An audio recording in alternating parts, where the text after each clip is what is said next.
Uno de los aspectos que hace más difícil el análisis del fenómeno romántico es la psicología del hombre romántico, porque hace hincapié en el sujeto, en la subjetividad. Y esto hace que haya casi tantas definiciones de romanticismo como autores. Pero es obvio que no podemos estudiarlos todos, así que es necesario que busquemos algún tipo de denominador común para intentar definirlo lo mejor posible. Para intentar explicar cuál es este denominador común, vamos a recurrir al crítico literario Mittner, que dice que lo característico del hombre romántico es su estado de ánimo, que él etiqueta con un concepto que utilizaban mucho en la época, que es Sehnsucht. En primer lugar, lo que hace es distinguirlo de otro, que es Heimweh, que se traduciría como nostalgia. Esta nostalgia es una añoranza, un echar de menos algo que se ha tenido y se ha perdido. En este sentido nos recuerda a la morriña de la que habla Rosalía de Castro y de la que hablaremos más adelante. Pero esta Heimweh, esta nostalgia, no es Sehnsucht. Esta Sehnsucht que caracteriza al hombre romántico es una palabra compuesta de Sucht o Suchen, del verbo suchen, que es buscar, y Schönen, que es deseo. Se caracteriza por ser un deseo irrealizable porque es indefinible, un desear todo y nada al mismo tiempo, una búsqueda del deseo, un desear el desear. Es el deseo sentido como algo inextinguible, que no se agota jamás. Y precisamente por eso tiene su premio en la persecución del deseo mismo. Por otra parte, los románticos desarrollaron un sentimiento trágico de la vida que ponía el acento tanto en sus aspectos más negativos como en sus aspectos más positivos.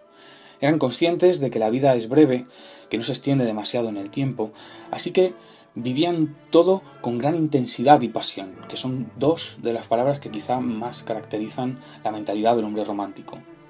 Esta forma de vivir se extendió por toda Europa enseguida a causa de la gran popularidad que adquirió la obra de Goethe, Los sufrimientos del joven Werther, que versa sobre un joven enamorado de la mujer de su mejor amigo, y este, incapaz de realizar su amor o de traicionar su amistad, termina por suicidarse para no seguir sufriendo. Así que, por desgracia, en la época muchos jóvenes siguieron este ejemplo literario y también pusieron fin a sus vidas. En Madrid, por ejemplo, muchos de estos jóvenes dejaban una carta en un puente que hay frente al Palacio de Oriente justo antes de suicidarse para despedirse de sus familias o de su amada. Quizá nunca se haya hablado tanto de infinito como en esta época. Acabamos de caracterizar la mentalidad del hombre romántico con ese concepto que hemos llamado Sehnsucht. Pues bien, todo romántico experimenta una sed de infinito, una inquietud que le reconcome, un deseo irrealizable, hemos dicho, pero lo que en realidad ansía es lo infinito. El romántico expresa todo esto como una especie de búsqueda que lógicamente no se puede acabar porque lo infinito es inabarcable. Esto quiere decir que cualquier cosa que podemos experimentar es finita, limitada, y ellos sentían la necesidad de ir más allá. Ahora bien, ¿por qué tenían esa necesidad? Para ellos, el infinito es el sentido y raíz de lo finito. ¿Qué quiere decir esto? Muchos románticos identificaban lo infinito con lo absoluto, como por ejemplo Hegel. Otros lo identificaban con la belleza, otros con la naturaleza y otros finalmente con Dios. Ahora bien, me diréis, bueno, ¿y esto qué tiene que ver con la literatura? ¿Qué repercusión tiene? Pues bien, para los románticos, filosofía y poesía coinciden por completo, plenamente. Así pues, por un lado, la filosofía debe captar y mostrar el nexo que vincula lo infinito con lo finito. Por otra parte, los románticos identificaban lo infinito con la belleza absoluta, de tal manera que cuando captaban ese vínculo en toda su grandeza se sentían desbordados por ella. A esta experiencia de verse superado por lo infinitamente bello se le llama sentimiento de lo sublime. Para que entendáis este concepto de lo sublime, os voy a contar una historia que no tiene nada de romántica. le pertenece a San Agustín y nos la cuenta en su libro Confesiones, que es un libro autobiográfico donde nos cuenta de distintos hechos de sus memorias. Concretamente me refiero a un episodio relativo al momento justo antes de abrazar la fe cristiana, en el que él iba paseando por la playa discutiendo con un amigo sobre el concepto de Dios. En un momento determinado se encuentran a un niño que está jugando en la orilla con una concha, con una caracola, y los dos adultos, enternecidos por la imagen, se acercan al muchacho y le preguntan qué está haciendo. Y le dice el niño, muy serio, con la seriedad con la que juegan los niños, que está intentando meter el mar dentro de la concha. Y entonces los dos adultos ríen y le dicen que eso no se puede hacer. Entonces, cuenta San Agustín, que el niño les respondió: ¿y vosotros intentáis meter a Dios en un concepto? Claro, San Agustín cuenta esto porque dice que Dios le habló a través del niño. Bueno, olvidando todo el aspecto religioso de esta historia, quiero que visualicéis que para los románticos lo finito somos nosotros, somos esa concha, y lo infinito es como el mar, y nos sentimos, por supuesto, desbordados por esa inmensidad en cuanto esta inmensidad entra en contacto con nosotros, de la misma manera que el mar desborda la concha cuando un niño intenta meterla dentro de ella. De esta manera, los artistas románticos intentan plasmar esa vivencia de lo sublime a través de sus creaciones musicales, poéticas o literarias, e intentan abarcar lo infinito con sus obras. Y estas obras, por supuesto, pues son limitadas, finitas, como nosotros, como todas las cosas que hacemos los seres humanos. Y he aquí lo importante: la obra de arte es lo infinito que se manifiesta a través de lo finito. Esta es la gran definición de arte que hacen los románticos. Y quiere decir que la belleza de la obra intenta reproducir en el espectador el sentimiento de lo sublime experimentado por el artista cuando éste consiguió satisfacer su búsqueda de conocimiento absoluto a través de la experiencia artística. La naturaleza era un concepto de gran importancia para los románticos, pero para entender qué significaba para ellos es necesario primero mirar hacia atrás y comparar con la visión que tenían de la naturaleza durante la Ilustración, ya que al igual que con otros muchos aspectos, los románticos se oponían al movimiento anterior para definir su propia postura. Durante la Ilustración la naturaleza era entendida como un gran mecanismo que podíamos comprender si analizábamos la forma y el funcionamiento de las piezas que lo componen. Se trataba desde luego de una metáfora, no era más que un modo de ver la naturaleza en su conjunto, un medio para que nos resultaran menos hostiles los fenómenos naturales. Se la comparaba, por ejemplo, con el engranaje de un reloj y se decía que Dios era el relojero que le había dado cuerda, mantenía a punto el mecanismo, etc. Estoy haciendo referencia a la célebre polémica entre el filósofo alemán Leibniz y el médico inglés Clarke, que representaba la postura científica de Sir Isaac Newton, aunque no discutieran Leibniz y Newton directamente. Ellos ya habían mantenido una agria polémica anteriormente con respecto a la autoría del descubrimiento del cálculo infinitesimal, que según parece había sido descubierto en primer lugar por Leibniz, aunque el primero en patentarlo, en llevarlo a la Royal Society of Sciences de Londres, fue Newton, ¿no?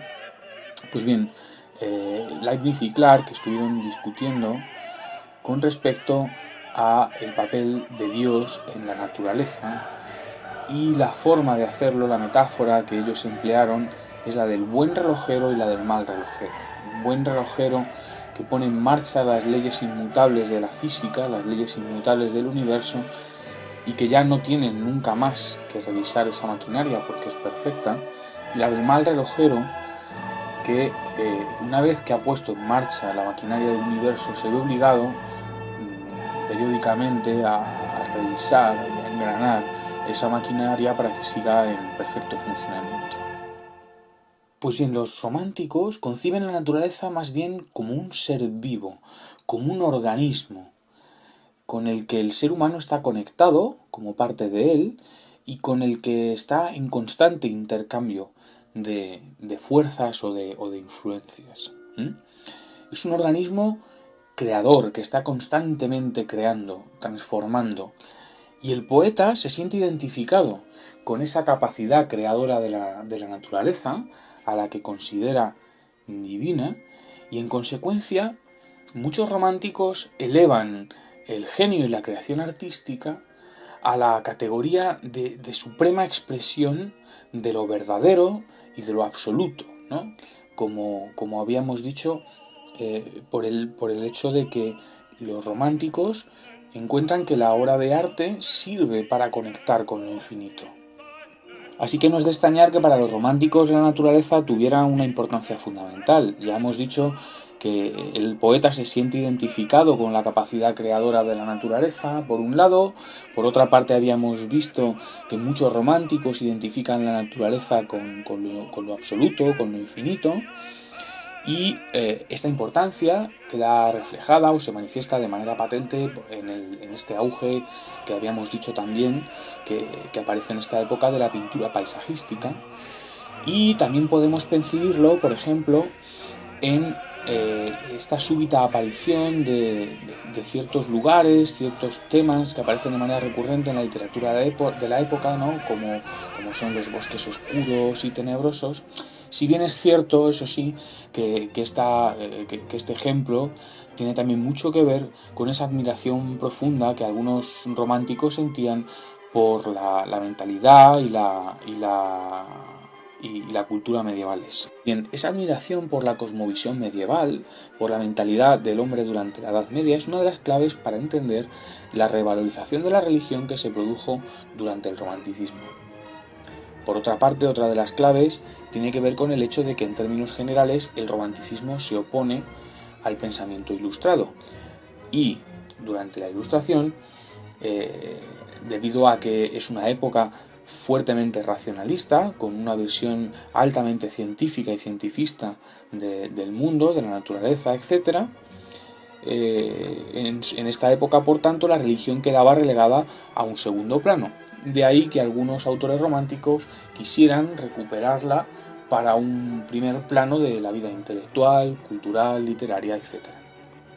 Además, habíamos dicho también que los románticos tienen una visión trágica de la vida que tiende a enfatizar los extremos positivos y negativos, y esto se traduce en este caso en el hecho de que algunos abrazan de manera vehemente la religión, otros la rechazan de manera igualmente vehemente o se burlan de ella, como es el caso de Dorothea Schlegel, y otros, por último, también experimentaban fuertes crisis de fe o de religiosidad y lo reflejaban en sus obras.